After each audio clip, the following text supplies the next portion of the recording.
One of the things that we know in multi-generational family enterprises is that developing human capital, developing the people, the family, is really critical from going from G1 to G2, G3, G4, because you need entrepreneurs, you need people who have business sense and savvy, even if it becomes more of an ownership kind of posture rather than owner-operator posture.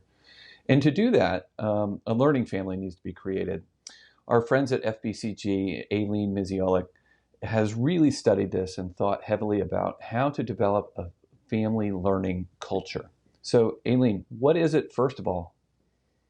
Yeah, so a learning family is a family that that has created a shared purpose together and is looking at how are we going to live together and work together to create this shared purpose.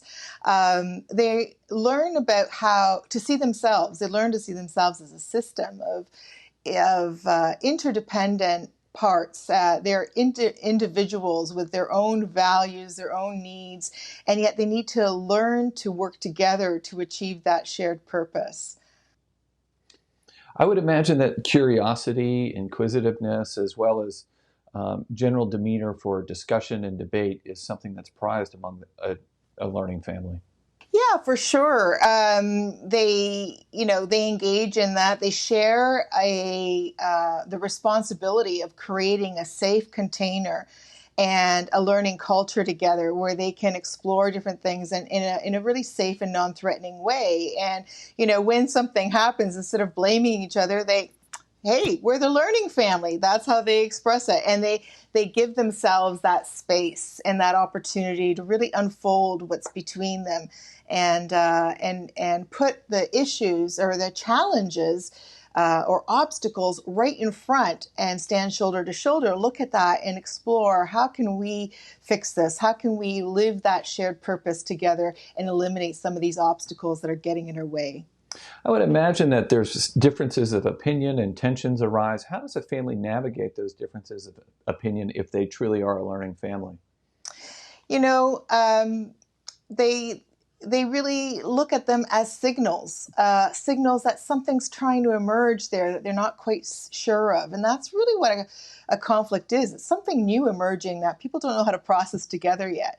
And it's interesting because we live in this world of a lot of change. And so when changes happen, in a fast changing environment, people often are tempted to say, well, I need new skills and tools. And I mean, to deal with that changing environment, and they often get executive coaching to help fill in the gaps and expand their capacity to work in that. But what happens is that you may coach one or two individuals and they learn something, but then they return back to a family that hasn't changed, and the system creates patterns that pulls them all back into the same circumstance. So it really is more effective to coach the whole family together as a system about how to deal with this change and unfold these issues and these differences of opinions. And a lot of times we find that, teaching the value of curiosity is one of the greatest things because it moves the family to a place where they can again, look and get curious about things, unfold things, instead of making assumptions.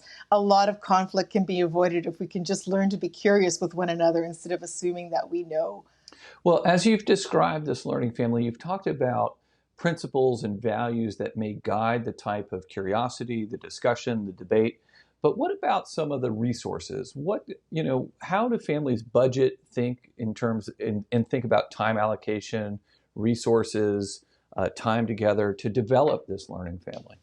Well, the interesting thing is that this learning family concept can happen alongside all the other things that you're doing. So it's not something that is just separate and we're creating this learning family kind of culture. We're creating the culture as we are discussing, how to make how to have a, for example, communication code of conduct together. What's that look like?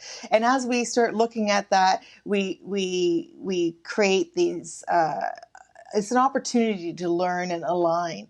And the same happens with family governance and business governance. And as they move through that process of professionalizing their business, it's really taking the extra step to become aware of how we are doing this work, and what things, and pay special attention to the things that we're not aligned on yet. Because if we can find alignment early on, and if we can stop, look, and listen, and take the time to align, then the family evolves at a faster rate, and it grows, and has the capacity to grow its business across generations.